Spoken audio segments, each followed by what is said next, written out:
처럼 우리가 기도할 때 부르짖을 때 그 영원히 그 주님만을 사랑하고 사모하게 하실 그 하나님을 기대하며 찬양합니다. 감사합니다. 우리가 계속해서 예수님과 당시 종교 지도자들 간의 그 논쟁이 진행이 되고 있습니다. 대제사장들과 장로들과 그리고 바리새인들과의 논쟁이 있었습니다. 거기에서 오늘 초점이 오늘 등장하고 있는 사두개인들로 넘어갑니다. 이 사두개인들은 오늘 그 사두개인들의 특징을 오늘 본문은 부활이 없다 하는, 즉 부활을 믿지 않는 사람들로 표현하고 있습니다. 사두개인들이 예수님 앞에 나와 질문을 던지는데요, 이번 질문은 정치적인 질문이 아니라 신학적인 질문이었습니다. 당시 유대인들 사이에서 의견이 나누어져서 일치되지 않는 내용이었고, 거기에 대한 그 예수님의 입장을 좀 표명해 달라는 것이었죠. 당시 공회 안에는 다양한 여러 가지의 견해들로 분파들이 나누어져 있었습니다. 요세푸스에 의하면 바로 이 질문전의 논쟁을 예수님과 펼쳤던 이 바리새인들은 대중적인 지지를 많이 받았음에도 불구하고 그들의 진보적인 그 성격을 가진 신학은 당시의 그 보수의 지도층들에게는 많이 거부당했다라고 말합니다. 아마도 오늘 예수님께 나온 이 사두개인들은 예수께서 바리새인들과 그 같은 생각, 즉 부활 신앙을 동조하는 그 모습을 통해 공회 안에 많은 보수적인 지도층들에게 그 지도층들이 등지게 하려는 그런 의도를 갖고 있었을 겁니다. 또 한 가지의 의도가 있었다면 예수님과 이 바리새인들을 연결시켜서 지도층들이 등을 돌리게 할 뿐 아니라 사람들 앞에서 대답할 수 없는 어려운 질문을 통해 예수님을 바보로 만들어서 선생으로서의 믿음을 잃어버리게끔 하려는 생각이 있었습니다. 일석이조지요. 바리새인들도 조롱하고 예수님도 조롱하려는 그런 의도였습니다. 오늘 논쟁을 살펴보기 전에 이 사두개인들이 어떤 사람들이었는지를 간략하게 살펴볼 필요가 있겠습니다. 사두개인이라는 명칭은 다윗과 솔로몬 시대의 제사장이었던 사독의 이름에서 유래한 것으로 추정하고 있지만 확실하지는 않습니다. 이들은 제사장들과 상류층 유대인들로 구성이 되어 있었는데 예수님 시대의 그 당시의 사두개인들은 이 로마의 권력자들과 밀접하게 관계를 맺으면서 자신들의 그 세력들을 구축해 갔습니다. 이들은 부활을 믿지 않았는데요, 왜냐하면 그들은 오경, 창세기, 출애굽기, 레위기, 신명기, 민수기 신명기죠. 순서가 바뀌었네요. 이 오경만 받아들였는데 오경에는 부활 사상이 없다라고 보았기 때문입니다. 또한 그들은 천사도 없고 영도 없고 사후세계도 없다라고 생각했습니다. 사람이 죽으면 그러면 어떻게 되는가? 육체와 함께 그 영혼이 소멸해 버린다라고 믿었습니다. 이런 신학적인 배경들을 가지고 이 예수님 앞에 나와서 부활이라는 것이 얼마나 비합리적인 것인지를 주장하고 있는 것이죠. 그 주장의 내용을 한번 살펴보겠습니다. 23절 말씀인데요, 23절 한번 여러분들이 읽어주시겠습니까? 23절입니다. 시작.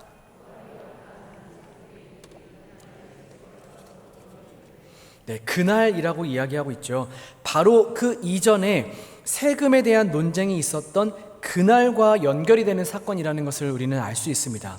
24절인데요. 선생님이여 모세가 일렀으되 사람이 만일 자식이 죽으면 그 동생이 그 아내에게 장가를 들어 형을 위하여 상속자를 세울지니라 하였나이다. 예수님을 선생님이여 라고 부르고 있습니다.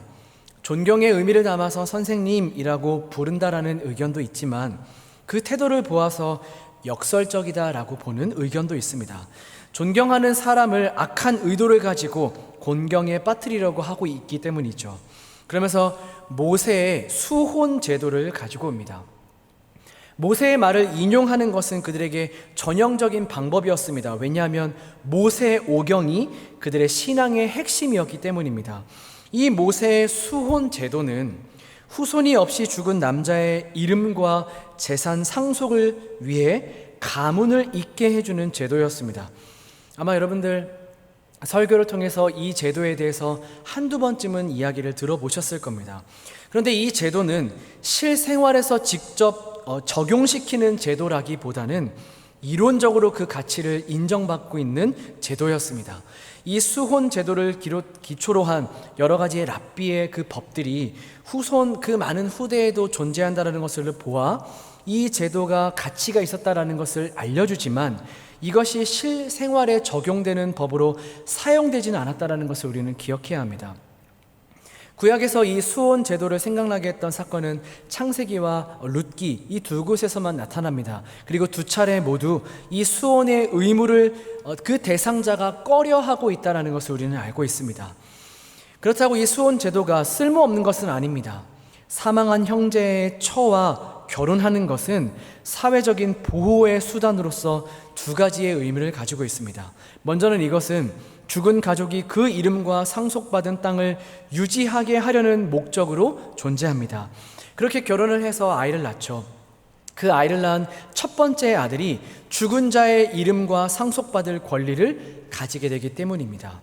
두 번째의 의미는 미망인으로 경제적인 삶을 그 미망인이 살아가야 하는 그 어려운 현실 속에 그들의 경제적인 삶을 보장해주고 그가 속한 자기의 지파에서 계속 살 수 있도록 보호하고 보장해주는 의미를 갖고 있기 때문입니다. 이렇게 아름다운 의미를 가지고 있는 제도를 예수 그리스도 앞에 가지고 와서 지금 그 의미는 다 빼버린 채 형식만을 가지고 아주 극단적으로 질문을 던지고 있는 것이죠. 예수님이 대답을 못하게 하려고요. 25절부터 28절 말씀 한번 볼까요? 25절 제가 읽고 26절 여러분들이 읽어주시고 한 절씩 교독하면서 읽어보겠습니다. 우리 중에 7형제가 있었는데 마지가 장가들었다가 죽어 상속자가 없으므로 그 아내를 그 동생에게 물려주고 최후에 그 여자도 죽었나이다.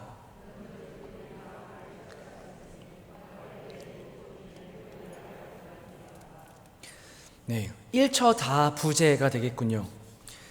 여러분 지금도 그 첫째 큰아들 키우시느라 고생 많으실 텐데 그런 남편이 7이나 된다고 생각해 보십시오.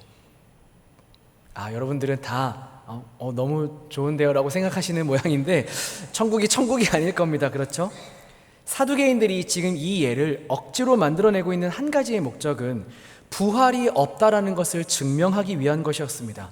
그런데 그들의 주장을 가만히 살펴보면 부활이 없음을 증거하는 성경적인 증거는 하나도 없습니다.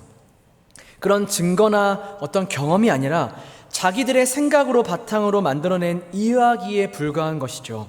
예수님이 뭐라고 대답하시나요? 29절입니다. 예수께서 대답하여 이르시되 너희가 성경도 하나님의 능력도 알지 못하는 고로 오해하였도다.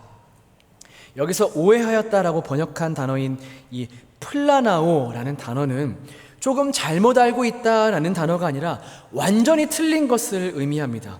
성경을 완전히 잘못 알고 있는 것이죠. 여기서 성경은 문서들입니다. 그 구약 성경인 것이죠. 유대교의 전통이나 후대의 다른 문서들보다 성경, 특별히 모세의 책에 기록된 그 신앙을 가졌다라고 자부했던 사두개인들에게는 너무나 충격적인 이야기가 아닐 수 없습니다. 너희가 성경을 모르고 있다라고 말씀하시는 것이죠. 또한 그들은 하나님의 능력을 모르고 있습니다. 전혀 모르고 있습니다. 구약에서 이 하나님의 능력이라는 말은 자주 창조하신 하나님, 창조의 능력의 하나님과 연결시켜서 사용이 되는데, 그러니까 이 부활로 시작되는 새 창조에 나타나게 될 하나님의 능력, 하나님의 능력을 이들은 전혀 모르고 있다라는 말씀인 것이죠. 여러분 기가 막히지 않나요? 예수님이 지금 아주 콕 집어서 사두개인들이 듣도록 말씀하고 계시는 겁니다. 그토록 성경에 대해서 자부심을 갖고 있었던 이들, 유대의 그 전통들을 거부하고 오직 이 오경의 말씀만이 그들의 신앙의 전부로 여겼던 그들이 얼마나 그 오경의 말씀을 모르고 있는지, 그리고 그 구약 성경 전체에 드러나 있는 창조의 능력이신 하나님을 모르고 있는지를 콕 집어서 예수님이 말씀하고 계시는 것이죠. 30절 말씀입니다. 부활 때에는 장가도 아니가고 시집도 아니가고 하늘에 있는 천사들과 같으니라. 결혼은 이 땅에서의 삶으로 끝나지만 사랑은 끝나지 않습니다. 우리는 더 깊은 사랑을 갖게 될 것입니다. 제한적인 것, 부정적인 것은 더 이상 그곳에서는 찾아볼 수가 없습니다. 또한 하나님의 자녀들은 천사들과 같을 것입니다. 여기서 말하는 천사들과 동등된다라는 그 말은 진짜로 같은 의미를 말하는 것이 아니라 천사보다 더 큰 자들이 될 것이다 라는 것이죠. 하나님의 자녀이기 때문입니다. 결혼을 가지고 질문하고 있는 그들에게 결혼을 가지고 대답하시죠. 천사를 인정하지 않는 자들에게 천사보다 귀한 존재가 될 것이다 라고 말씀하십니다. 31절 32절 말씀인데요, 31절 제가 읽고 32절 여러분들 읽어주십시오. 죽은 자의 부활을 논할진대 하나님이 너희에게 말씀하신 바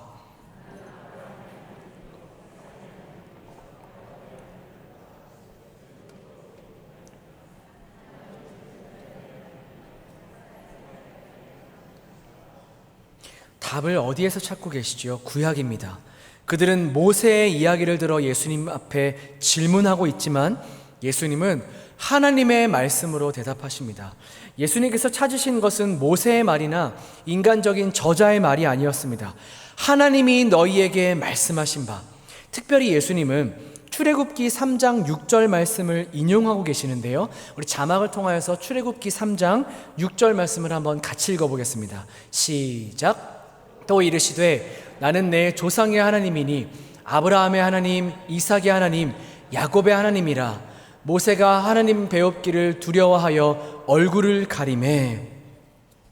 사두개인들처럼 자기들의 생각으로, 자기들의 그 생각을 가지고 만들어낸 어떤 하나님의 이야기가 아니라 역사 속에 나타나셨던 그 하나님으로 예수님이 대답하고 계시는 것이죠. 유명한 프랑스의 수학자였고 철학자였던 블레즈 파스칼은 1654년 11월 23일에 그가 하나님이 계시다라는 것을 아주 확실하게 알았을 때 그는 다음과 같이 기록했습니다. 당신은 철학자나 학자들의 하나님이 아니라 아브라함의 하나님, 이삭의 하나님, 야곱의 하나님이십니다. 확신과 또 확신, 그리고 느낌, 즉 기쁨과 평화의 하나님, 그리고 예수 그리스도의 하나님이시여. 수학자고 철학자여서 그런지 무슨 말인지 뒤에는 잘 모르겠지만 어떤 의미를 가지고 있는지는 아마 다 아실 거라 생각합니다. 아브라함과 이삭과 야곱은 장차 하나님 나라에 부활하여 있을 것입니다. 왜일까요? 하나님과 인간 사이에 이루어진 관계 때문입니다. 하나님과 그들을 하나로 묶어 놓았던 이 언약은 죽음으로 끝나버릴 만큼 약한 것이 아닙니다. 영원히 살아계신 하나님과의 관계는 이 땅에서의 삶을 넘어 하나님만큼의 영원한 관계로 이어지게 되어 있습니다. 그래서 하나님이 함께 하시는 자는 사실상 죽지 않으며, 따라서 그들은 이 땅에서의 삶이 끝난 후에도 하나님과 함께 살아가게 됩니다. 모세오경 어디를 보아도 죽은 자의 하나님이라는 단어는 어울리지 않습니다. 그것을 지금 예수님께서 보여주고 계시는 것이죠. 악의를 품고 교묘한 말장난으로 사변에 불과한 그 질문이었지만, 그럼에도 놀랍게도 예수님은 그들 마음 가운데 있는 그 생각을 보시고 이 사두개인들이 가장 확실하게 이해할 수 있도록 답을 내어주심으로 하나님의 뜻을 아주 분명하게 드러내셨습니다. 이 논쟁의 결과가 무엇이었죠? 부활이 확실하다라는 것이었습니다. 예수님은 부활을 분명하게 증거하는 예언서에 있는 구절들을 인용하지 않으시고 모세의 오경의 구절로 그 부활을 증명하셨습니다. 그렇기 때문에 사두개인들이 이 예수님의 가르침에 아무런 오류를 발견하지 못한 것이죠. 33절 말씀 한번 볼까요? 여러분들 읽어주시기 바랍니다. 시작. 네, 그의 가르치심에 놀랐죠. 그래서 그 이후에 어떻게 행동했는지를 우리 다음에 살펴보겠지만 34절에 보면요, 사두개인들이 대답할 수 없었다라고 이야기합니다. 여러분, 속이 다 시원하지 않으신가요? 사랑하는 성도 여러분, 두 번째 논쟁이 이렇게 마무리가 되었습니다. 오늘 이 말씀을 통해 우리가 생각해 보았으면 하는 것이 있습니다. 우리는 사두개인들과 같지 않습니다. 부활이 없다 하는 사두개인들과 같지 않습니다. 예수님은 우리를 대신해서 사셨습니다. 하나님의 율법의 말씀에 완벽하게 순종하는 의를 이루는 삶을 우리 대신 이 땅에서 살아내셨습니다. 예수님은 또한 우리를 대신해서 죽으셨습니다. 죄인의 자리는 십자가 형벌입니다. 죄인도 아니신 그분께서 의롭게 살아내셨던, 그렇게 살아내심으로 받으셨던 이 모든 의를 나의 것이 되게 하셨고, 죄인의 삶의 결과인 형벌, 그 죽음을 나 대신 받으셨습니다. 또한 예수님은 우리를 대표하여 살아나셨습니다. 사망의 권세를 이기시고 부활하신 그분은 모든 믿는 자들의 부활, 그 부활의 첫 열매가 되셨습니다. 우리는 이 사실을 통하여 그리스도 안에 있는 모든 자들이 예수님처럼 부활하게 될 것을 믿습니다. 아멘이시죠? 그래서 우리는 사두개인들과 같지 않습니다. 다만 우리가 우리 스스로를 돌아보았으면 하는 것은 이것입니다. 혹시 지금 나는 부활이 없는 사람처럼 살아가고 있지는 않은가? 부활이 없기 때문에 마치 이 세상에서의 삶이 끝인 것처럼 살아가고 있지는 않은가? 우리가 삶을 살아가는 많은 영역들 중에 이것만큼은 부활이 없는 사람처럼 살아가고 있지는 않은가? 어떤 한 사람이 우리나라 역사의 자료를 찾아보다가 이런 글을 보았다고 합니다. 6.25 전쟁 당시에 한 참전자의 수첩 그 필사본을, 그 내용들을 읽고 있었는데요. 당시에 그 전투의 내용들이 아주 상세하게 기록되어 있는 와중에 매일매일 하루도 빠짐없이 똑같은 문장이 그 내용의 마지막에 기록이 되어 있었다고 합니다. 우리도 탱크가 있었으면, 우리도 탱크만 있으면, 우리도 탱크가 있었으면 좋았을 텐데. 여러분, 너무 슬픈 이야기 아닌가요? 죽음이라는 그 공포에 사로잡혀서 저 엄청난 위력을 가진 적군의 탱크를 보면서 우리도 탱크가 있었다면, 우리도 탱크만 있었다면 내일 내가 살아있을 수 있을 텐데, 살아있을 확률이 더 높아질 텐데, 죽지 않을 수 있을 텐데, 이 생각을 했다라는 거죠. 여기 계신 분들 중에 그 6.25 참사를 실제로 겪으신 분들도 계실 거라 생각합니다. 얼마나 가슴 아픈 현실이었을까? 저는 정말로 상상도 안 됩니다. 그런데 사랑하는 여러분, 그 슬픈 이야기를 가지고 우리에게 적용시키는 것이 너무나 죄송하지만 우리가 마치 이와 같은 모습은 아니어야 할 것입니다. 이 세상이라는 그 전쟁과도 같은 현실을 살아가면서 세상의 그 강력한 힘들 앞에서 우리가 두려워 떨며 그 공포에 사로잡힌 채 나도 이것이 있었으면, 나도 이것만 있었으면 괜찮을 텐데, 나도 이것만 있었으면 살 텐데, 그렇게 공포에 사로잡힌 모습은 아니어야 할 것입니다. 하나님 나라 복음 네트워크 그 대표 목사이신 김영국 목사님이 계시는데요. 우리가 이번에 다시 시작한 신앙훈련 그 교재를 지은 분이십니다. 만드신 분이시죠. 그 목사님께서 이런 말씀을 하셨습니다. 하나님 나라가 진짜라면 우리는 왜 이렇게 살아갈까요? 하나님 나라가 진짜라면 이렇게 살면 안 되는 거 아닌가요? 너무 당연한 이야기인데도 머리를 망치로 한 대 맞은 것 같았습니다. 하나님 나라가 진짜라면 나는 왜 이렇게 살아가고 있을까? 그 나라가 진짜라면 나는 왜 고민하고, 왜 주저하고, 왜 용기를 잃은 채 머뭇거리고 소망이 없는 자처럼, 아니 소망을 모르는 자처럼 그렇게 살아가고 있을까? 제 머리를 한 대 때린 것 같았습니다. 여러분 아마 이렇게 생각하실지도 몰라요. 목사도 저래? 네, 목사도 그래요. 저희 아내가 어디 아프다고 하면 어디 큰 병이 생긴 거 아닌가? 너무 걱정이 되고요. 딸내미가 막 열이 갑자기 오르면 혹시 큰 병이 걸린 거 아닌가? 걱정되고 무섭습니다. 요즘 부동산이 아주 우리나라의 핫한 이슈입니다.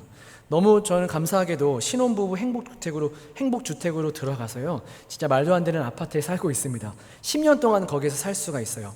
이제 산지 1년 정도가 지났습니다. 9년 뒤면 어떻게 되는 거지? 문득 생각이 나요. 은행에서 주택담보대출 제한한다고 하는데 9년 뒤면 난 어떻게 되는 거지? 막 그런 생각이 난다라고요. 한 해 한 해가 다르게 연세가 들어가시는 부모님들의 모습을 뵈면서도 걱정이 되고요. 특별히 요즘에는 이 코로나 바이러스, 뮤 바이러스도 새로 나왔다고 해요. 도대체 이름도 너무나 복잡한 이 코로나 바이러스가 주는 공포가 가슴 깊이 새겨진 채 살아가고 있는 것 같습니다. 그런 걱정과 두려움을 가지면 믿음이 없는 건가요?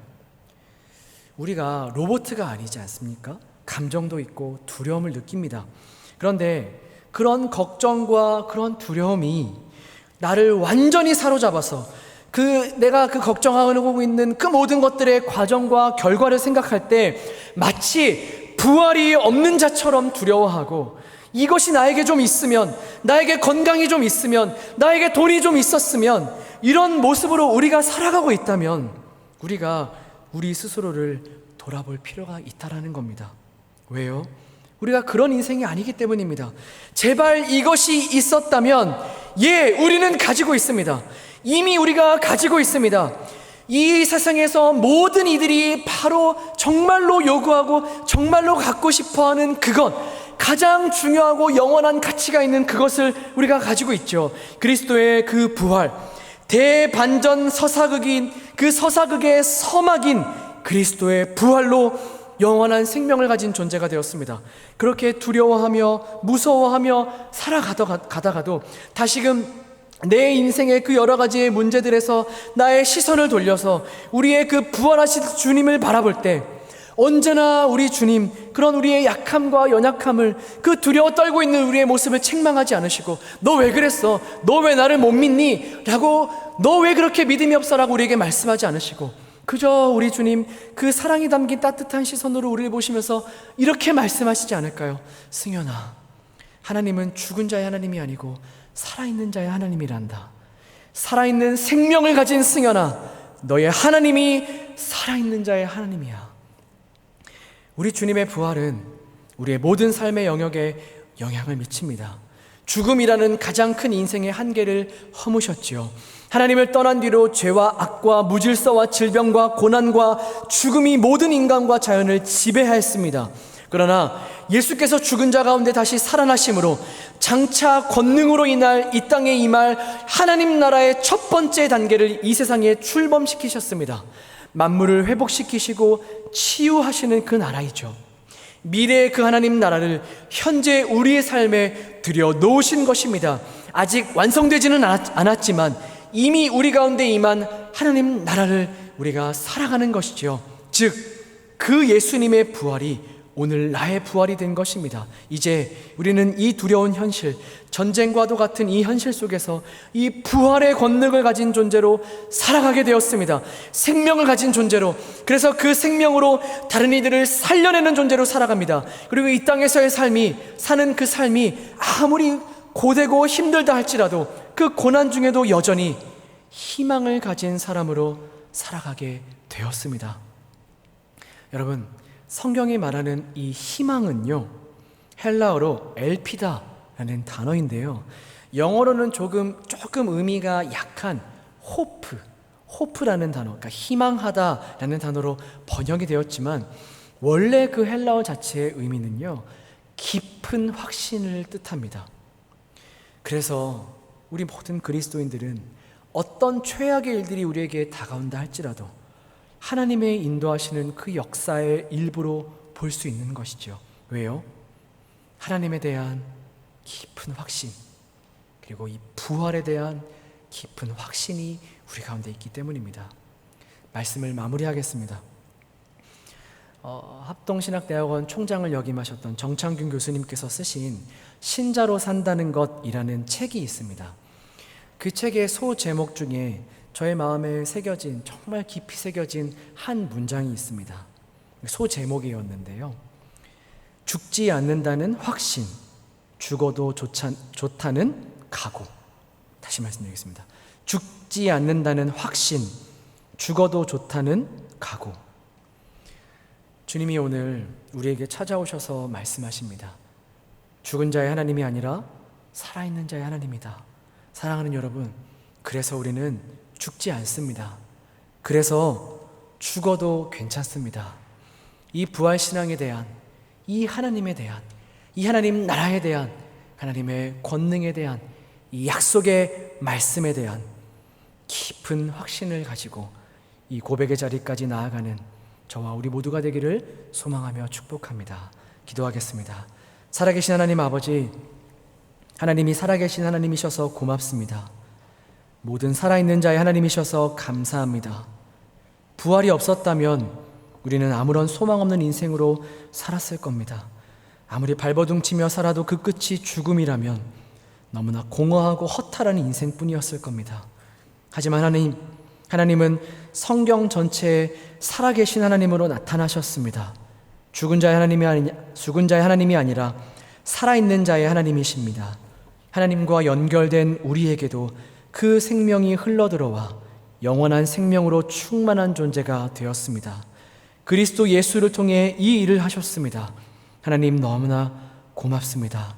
이 땅에서의 모든 고달프고 애달픈 삶의 결과가 절망이 아니라 영원한 소망이어서 고맙습니다. 대반전의 이야기의 주인공으로 살아가게 하셔서 고맙습니다.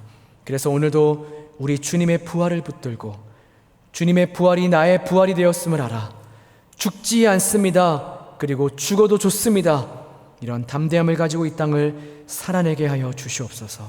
살아계시고 우리의 부활 소망이 되시는 예수 그리스도의 이름으로 기도합니다. 아멘. 찬송가 171장 같이 찬양하시겠습니다.